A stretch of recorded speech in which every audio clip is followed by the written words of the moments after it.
अस्सलाम वालेकुम guys, I hope you are doing well. This is Nizamuddin Memon और आज की इस वीडियो में हम डिस्कस करने वाले हैं एक्सरसाइज 4.4 है।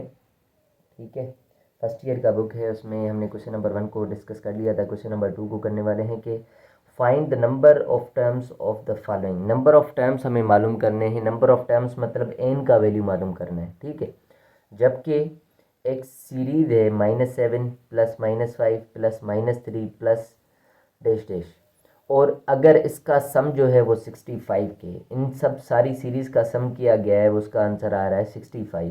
तो हमसे पूछा जा रहा है कितने टर्म्स को हमने सम किया है जिसका आंसर 65 निकला है। तो हमें एन का वैल्यू इसमें मालूम करना है। फार्मूला हमारा प्रीवियस क्वेश्चन वाला रहेगा। मैं सीक्वेंस को यहाँ पर लिख देता हूँ, सीरीज़ को। तो मेरे पास है क्वेश्चन नंबर 2, जिसका पार्ट नंबर 1 है। उसमें -7 गिवन है, प्लस -5 गिवन है, प्लस -3 गिवन है, और up to if sum is 65। Sum जो है वो 65 के है। अब हमें मालूम करना है एन का वैल्यू क्या होगा इसमें। मतलब मुझे क्या है कि सम मतलब एस एन का वैल्यू 65 मिला हुआ है ऑलरेडी। उसके अलावा A1 जो है मुझे मिला हुआ है -7, और डी हम इजीली निकाल सकते हैं क्योंकि हमारे पास एक सीक्वेंस गिवन है, सीरीज गिवन है। ठीक है, हम करते क्या है, इसमें से ये माइनस करते हैं। ठीक है, तो -5 में से माइनस करने लगा हूँ -7। तो -5 से माइनस माइनस +7, -5 में से +7 हमारा आएगा 2। तो डी का वैल्यू क्या है, हमारे पास 2 है। आप वेरीफाई करने के लिए इसमें से ये माइनस कर सकते हैं। डी इज इक्वल टू, ये कॉमन आ रहा है डिफरेंस या नहीं। सो -3 में से मैं माइनस करने लगा हूँ -5। इसमें से ये माइनस करूँगा या इसमें से ये माइनस करूँगा, जो डिफरेंस निकलेगा वो कांस्टेंट निकलेगा, एक जैसा निकलेगा। So D is equal to -3 minus minus +5। So 5 में से -3 जाएगा तो हमारे पास 2 ही बचेगा। तो बिल्कुल डिफरेंस सेम आ रहा है। तो डिफरेंस हम फिक्स कर लेते हैं कि भाई हमारे पास डिफरेंस जो है वो 2 है। ठीक हो गया। इसी तरीके से हमें निकालना क्या है, एन का वैल्यू निकालना है। फार्मूला हमारे पास यही रहेगा। तो एस एन की जगह में लिखने लगा हूँ 65 इज इक्वल्स टू एन की जगह में एन ही लिखूँगा क्योंकि वही तो मालूम करना है, n/2। और 2a1 जो है हमारे पास -7 है, प्लस एन की जगह में एन ही लिखूँगा क्योंकि वही मालूम करना है, और डी की जगह में लिखूँगा 2। इनको सिंप्लीफाई करते हैं। इनको सिंप्लीफाई मैं किस तरीके से कर सकता हूँ कि ये जो 2 है, चलें ये 65 सेम रहे, इज इक्वल टू n/2 फिलहाल मैं सेम लिखता हूँ। इनको मज़ीद सिंप्लीफाई कर लेता हूँ। 2 time -7 is -14, 2 time n is 2n, 2 time -1 is -2। ठीक है, तो 65 फिलहाल same is equals to n भी सेम। 14 और 2 माइनस के हैं तो ये -16 हो जाएगा। और ये जो 2 है वो इसके नीचे भी है और इसके नीचे भी है। तो मैं 2 1 ज़ा 2, 2 8 ज़ा 16 कर देता हूँ, और 2 1 ज़ा 2, 2 1 ज़ा 2 कर देता हूँ। तो यहाँ पर जस्ट क्या बचेगा, माइनस का 8। ठीक है, जो -16 था उसका बचा -8, और ये हो गया प्लस का n, ये हो गया प्लस का n। ये इस तरीके से थोड़ा सिंप्लीफाई हो गया। अब मैं क्या करने लगा हूँ कि ये n जो है इन दोनों से मल्टीप्लाई करूँगा आगे।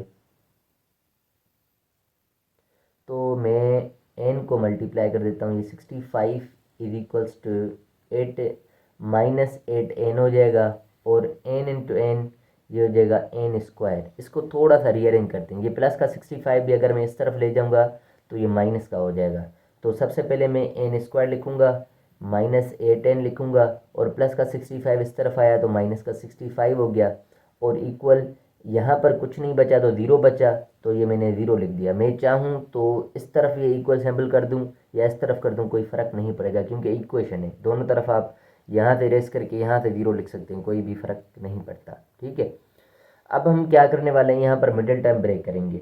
अगर मिडिल टर्म ब्रेक हो रहा है तो मिडिल टर्म ब्रेक करेंगे। तो इन दोनों की मल्टीप्लिकेशन है माइनस का 65n²। अब हम -8n को दो टर्म्स में ब्रेक करेंगे। मतलब फर्स्ट टर्म n² और 65 ये दोनों सेम रहने हैं। लास्ट टर्म फर्स्ट टर्म दोनों सेम रहेंगे। जस्ट 8n को ब्रेक करना है दो टर्म्स में। 65 को 13 की टेबल लगती है, -13n plus 5n। 13 time 5 is 65 होगा, और ये माइनस का है तो माइनस प्लस माइनस का हो जाएगा। और यहाँ पर 13 में से अगर हम 5 को माइनस कर देंगे तो माइनस का 8n बचेगा, ठीक है ना। -13n प्लस 5n सिंप्लीफाई करेंगे तो माइनस का 8n बचेगा। यहाँ पर इसको सम करते हैं, मतलब इनको सिंप्लीफाई करते हैं, इनमें से क्या कॉमन है, n, तो मैंने n निकाल दिया, तो यहाँ पर बचेगा मेरे पास n-13, और यहाँ पर हमारा कॉमन है 5, तो 5 निकल गया, तो यहाँ पर n बचा, और 5 की टेबल 65 पर 13 टाइम्स लगती है इक्वल 0। तो ये ब्रैकेट सेम आ गई है। अब मुझे यही ब्रैकेट कॉमन ले लेनी है, तो यहाँ पर बचेगा n और ये +5 इज इक्वल्स टू 0। अब इसको भी मैं 0 के बराबर रखूँगा, इसको भी मैं 0 के बराबर रखूँगा। n-3 13 इज इक्वल्स टू 0 और n+5 इज इक्वल 0 होगा। सो n का वैल्यू माइनस का 13 उस तरफ जाएगा तो प्लस का 13 आ रहा है, और n का वैल्यू प्लस का 5 उस तरफ जाएगा तो माइनस का 5 आ जाएगा। अब टर्म्स हमारे कभी भी नेगेटिव नहीं हो सकते कि हम पीछे चले जाएं, भाई पहला टर्म होगा, दूसरा टर्म होगा, तीसरा टर्म होगा, जो ये पहला है उसको 1 कहेंगे, मतलब पॉजिटिव टर्म्स हमेशा पॉजिटिव होते हैं। नेगेटिव टर्म्स हमारा कैसे होगा कि -1 टर्म है हमारा, -2 टर्म है, नहीं, हमारा टर्म होगा पहला टर्म, दूसरा टर्म, तीसरा टर्म। तो हम इस नेगेटिव वैल्यू को नेगलेक्ट कर देते हैं, इसको क्या कर देते हैं, नेगलेक्ट। तो n का वैल्यू हमारा क्या है, n हमारा आ गया 13 के बराबर, जो कि हमारा फाइनल आंसर रहेगा इस क्वेश्चन का कि n जो है 13 टर्म्स तक है। सो गाइस, ये हमारे पास क्वेश्चन था, क्वेश्चन नंबर 2, जिसका पार्ट नंबर 1 मैंने किया है। इसके पार्ट्स हैं 4, बकाया पार्ट्स इंतहाई आसान है तो मैं उनको करने वाला नहीं हूँ, ठीक है। आप ट्राई कर लीजिएगा, जो ना हो फिर मुझे बताइएगा। टोटल 4 पार्ट्स थे, एक मैंने करवाया है, 3 आप कीजिएगा, ये आपकी असाइनमेंट है। अब मैं चलने लगा हूँ क्वेश्चन नंबर 10 की तरफ, ठीक है। पर ये क्वेश्चन की वीडियो अगर मैं देखूँ तो काफ़ी लंबी हो गई है, तो मैं क्या कह रहा हूँ कि दूसरी वीडियो में ये वाला हम रिकॉर्ड करने लगे हैं, ठीक है। सो ये वीडियो यहाँ तक काफ़ी है। सो मिलता है नेक्स्ट वीडियो में, तब तक के लिए अल्लाह हाफिज़। Thank you so much for watching my videos and keep watching please.